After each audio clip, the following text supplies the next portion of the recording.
आप सभी को नमस्कार। बाजी प्रभु देशपांडे जी के बारे में जानने हेतु आप पिछले वीडियोस को देख सकते हैं। तो ये वीडियो प्रारंभ करता हूँ। पन्हारा दुर्ग से निकलने हेतु योजना बनाई गई। याद दिला दूँ कि पन्हारा दुर्ग को आदिल शाही सेना ने घेर लिया था, जहाँ की छत्रपति शिवाजी अपनी सेना के साथ थे।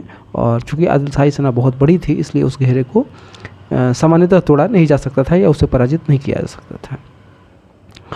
तो यह तय किया गया कि बाजी प्रभु देशपांडे और छत्रपति शिवाजी मराठा सेना के कुछ चुने धड़ों के साथ आदिल शाही घेरे को तोड़कर विशालगढ़ की ओर चले जाएंगे।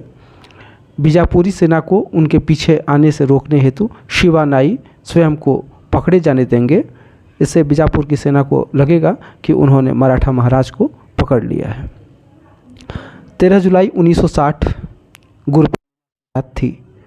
600 चुने हुए लोगों की फौज ने शिवाजी और बाजी प्रभु देशपांडे के नेतृत्व में बीजापुरी सेना के घेरे को तोड़ दिया। बीजापुर की सेना उनका पीछा करने ही वाली थी कि शिवा नाई ने स्वयं को पकड़े जाने दिया। इससे मराठा सेना को थोड़ा समय मिल गया और बीजापुर की सेना ने या बीजापुर के सेनापतियों को ऐसा लगा कि उन्होंने शिवाजी महाराज को पकड़ लिया है। पर शीघ्र ही बीजापुर की सेना को अपनी भूल का पता चल गया और सीधी मसूद, जो कि सिद्दी जौहर का दामाद था, के नेतृत्व में उन्होंने पीछा करना शुरू किया। घोड़खिंड दर्रे के पास, जो विशालगढ़ से 7 से 9 किलोमीटर पहले ही था, बाजी प्रभु ने एक योजना बनाई, क्योंकि उन्हें घोड़े के कदमों की आहट